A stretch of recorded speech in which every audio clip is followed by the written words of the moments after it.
Moi, mon métier, ça consiste à transformer et changer nos principes constructifs pour un monde bien plus intelligent, vertueux et durable.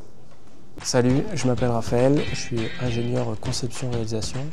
Je travaille donc chez i6, qui est une start-up qui développe et encourage la construction hors site bois. Et ça, c'est ce qui est représenté ici sur le module 3D, c'est ce qui est représenté ici.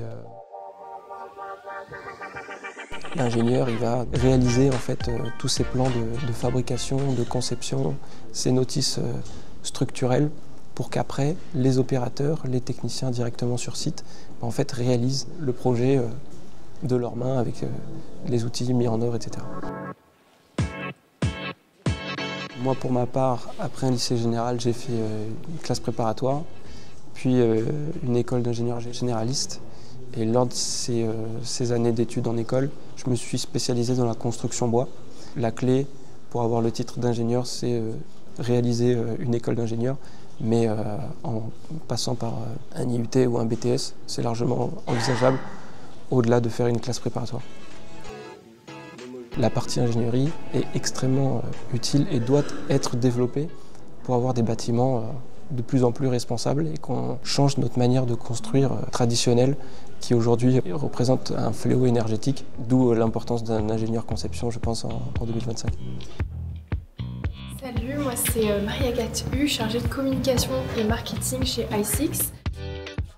Le métier d'ingénieur, en tout cas chez i6, c'est un métier d'avenir qui est très intéressant parce que ça permet de créer, concevoir des constructions durables de demain qui pourront aider des communautés, donc aussi bien des hôtels, des résidences.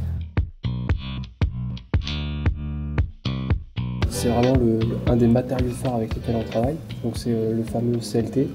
Et en fait, on voit comment est-ce qu'il est construit par la succession de couches. On va croiser les fibres. Donc là, les fibres vont par là, alors que sur la couche du dessus, dans cet autre sens-là. Et en fait, avec ça, on va avoir un matériau beaucoup plus homogène, donc qui ressemble de plus en plus en fait à un matériau comme le béton ou l'acier.